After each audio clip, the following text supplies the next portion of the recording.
barasaabka gobolka Saraar Cali Maxamed Faarax ayaa maanta shir jiraayad oo ku qabtay xafiiskiisa ku yaala gudaha magaalada Caynaba waxa uu si weyn ugu soo dhaweeyay heshiiskii taariikhiga ah ee xukuumadda Jamhuuriyadda Soomaaliland ee la saxeexatay shirkadda maalgelinta dekedda Berbera ka shaqeynaysa DP World. barasaabku waxa uu tilmaamay in heshiiskaasi yahay mid taariikhi ah oo dan ugu jirta guud ahaanba shacbi weynaha dalkan Jamhuuriyadda Soomaaliland lagana heli doono faa'iido badan oo dhanka maalgashiga iyo shaqo abuurka ah.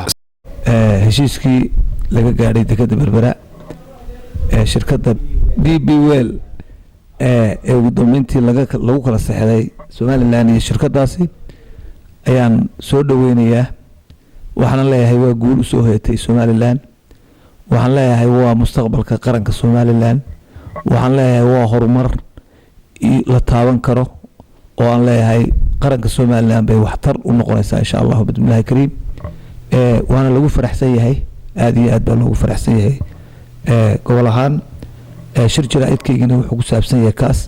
waxaan leeyahay hambalyo dowladda Soomaaliland ee hogaaminayo Axmed Maxamed Siraayo waa horumarkii ugu jiray qarankan inuu muxuu ahaa hore ugu mariyo oo waxtar muxuu ahaa uga tago iyo dhaxalkii dadkan reer Soomaaliland weeye. waa mustaqbalka qarankan, waa mustaqbalka da'yarka soo koraysa, waa mustaqbalka qaranka Soomaaliland. waa guul inoo soo heetay Soomaaliland oo soo heetay. waxaan leeyahay hambalyo aan leeyahay madaxweynaha iyo dowladana waan ku hambalyeynaya.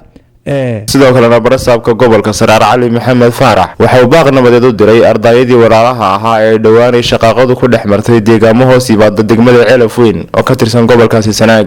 waa qodobka kale aan uga faa'iideysanaya shirkayga jiraad waxa weeye dhibaatadii ka dhacday iyo dilalkii ka dhacay agaarka degmada Ceelaf Weyn.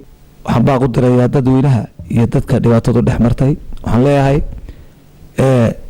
dhibaatada hala joojiyo, ha laga tashado wixii dhib dhacay.